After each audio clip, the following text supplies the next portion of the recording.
On April 15, 2023, gunfire shattered the morning calm in Khartoum, marking the start of a brutal civil war.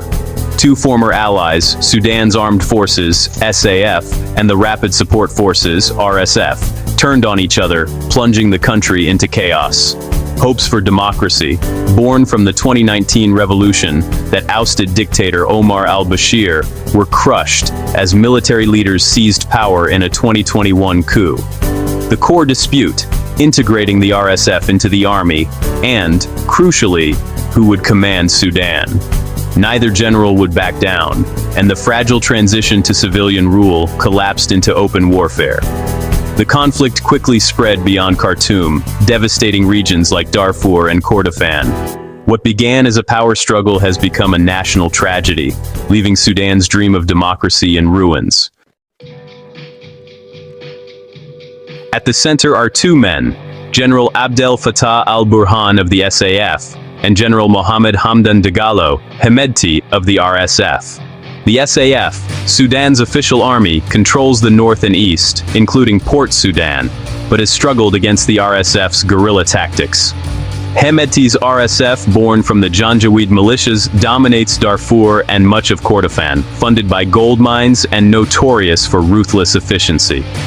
The RSF's mobility and aggression allowed it to seize large parts of Khartoum until the SAF retook the city in March 2025. In October 2025, the RSF captured El Fasher, cementing its hold over Darfur and deepening Sudan's de facto partition.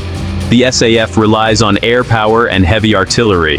The RSF on speed and shock tactics. Both sides have been accused of war crimes, but the RSF's actions in Darfur have drawn particular condemnation. The battle between these two forces has left Sudan scarred and divided. The war has triggered the world's largest displacement crisis. Over 12 million Sudanese have fled their homes. Millions are trapped in makeshift camps or have fled to neighboring countries, while famine and disease spread unchecked. An estimated 150,000 have died, but the real toll is likely far higher. Food insecurity now threatens half the population, with famine declared in parts of Darfur, and aid deliveries nearly impossible. The health system has collapsed, most hospitals are closed, and outbreaks of cholera and measles are rampant. Sudan's children are the war's most tragic victims. Over 90% are out of school, facing trauma, hunger, and the risk of recruitment by armed groups. The war is erasing a generation's future with consequences that will haunt Sudan for decades. The scale of suffering is almost unimaginable. Sudan's war is fueled by foreign interests, turning it into a deadly proxy conflict.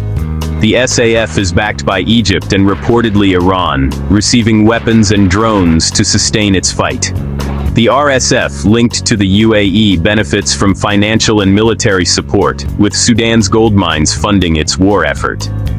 International peace talks have failed, as outside support gives both sides little incentive to compromise. The RSF and allied militias stand accused of genocide and ethnic cleansing in Darfur, echoing past atrocities. The world's inability to stop these crimes is a stark reminder of past failures. As Sudan collapses, the world's response has been shockingly inadequate. Famine, economic ruin, and the risk of state fragmentation threaten not just Sudan, but the stability of all Northeast Africa. The country is split, the SAF holds the north and east, the RSF the west, with millions caught in the crossfire. Neither side seeks peace. Both are locked in a war of attrition, and the people pay the price. Only sustained international pressure, cutting off arms, demanding negotiations, and ensuring aid, can prevent total collapse. Sudan's agony can no longer be ignored. It's time for the world to act.